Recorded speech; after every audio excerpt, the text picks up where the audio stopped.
I'm going to try to answer some of the questions that you've all sent in about the conflict in Ukraine. Things will only change in this war when things change in the Kremlin. Everyone therefore is asking, will there be a coup against Putin? There are no signs of it at the moment. There are tensions in the Kremlin, we know about that, but there always are.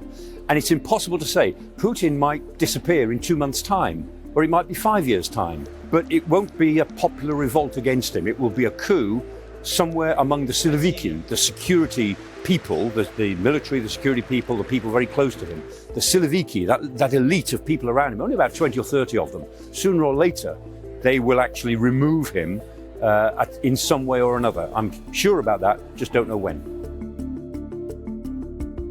I think Bakhmut is quite likely to be surrounded. It's almost surrounded now. I don't think the city itself will collapse to the Russians, but if it is surrounded, then the Ukrainians will simply have to withdraw. And I think we're getting to that point fairly soon, unless they can push back. I don't really think they can at this stage. For as long as Ukraine is determined to fight against Russian invasion, they shouldn't have that much of a manpower problem, because the Ukrainians are a big country of 44 million people. They have mobilized apparently about 1 million, certainly 700,000 now and another 300,000 to come. And they could mobilize another 1 million if they had to. They've got a vigorous young male population, which is more than the Russians have got, although the Russian population is 3 times bigger. So I think the Ukrainians, if they have to dig deep, will find that they do have a depth of manpower that they can really use, as well as the women in Ukraine, who are also pretty determined to fight. It's impossible to see this war ending as a conflict, in the sense that as long as the Russians believe that Ukraine has no right to exist, and as long as the Ukrainians themselves are determined to fight for their existence, then this war will go on. But it is possible that there will be ceasefires. There may be a ceasefire sometime this year. There will be unstable ceasefires. And I would expect this war to, as we go through a series of ceasefire fighting for the indefinite future, until things more fundamentally change inside Russia. The old status quo is gone. That will never come back. There is no retreat from this. There's no turning back. There's no hiding from it. European security has changed fundamentally as a result of the Russian invasion last year. We now have to live with the prospect that Ukraine will always be threatened by its bigger neighbor, and Ukraine will have to be a heavily armed state living with Western security guarantees, we hope, in peace. But there will always be tension for the next 50 or 60 years between Ukraine and Russia, whatever the outcome of the present fighting is. The Russians are putting lots of manpower into the front, not very well-trained troops, not very well-equipped troops, but in very high numbers. They seem to have about 300,000 troops now deployed across the battle space.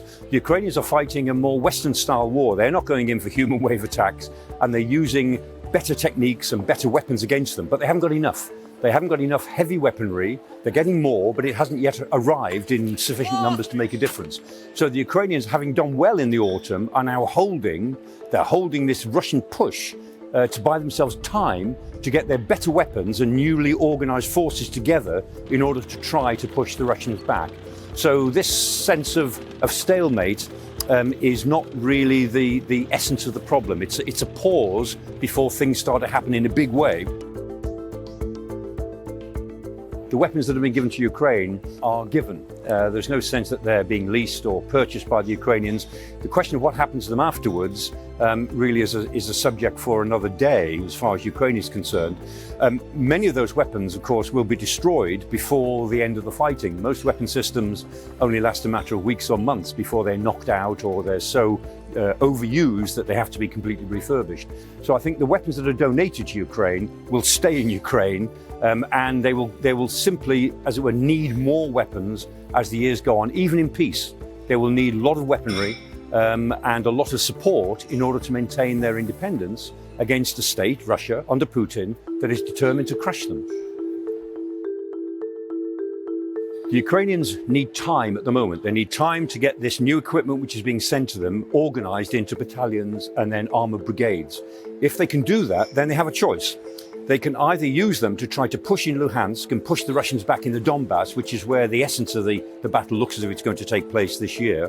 Or, if they don't need it for that, if they can hold in the Donbass without using these new forces, they could use them to push south to Melitopol on the coast and open up a new front, which will really give the Russians something to worry about and will threaten Crimea. And that's strategically quite important, because if the Ukrainians can threaten Crimea, even if the Russians threaten Kiev, there will be something there to bargain with. But it rather depends on how long it takes the Ukrainians to get their new equipment and their new units together into a fighting force. We'll find out within about a month, I think. Moldova is a very vulnerable state, smallest, second poorest state in Europe, right on the edge of Ukraine, on the western edge.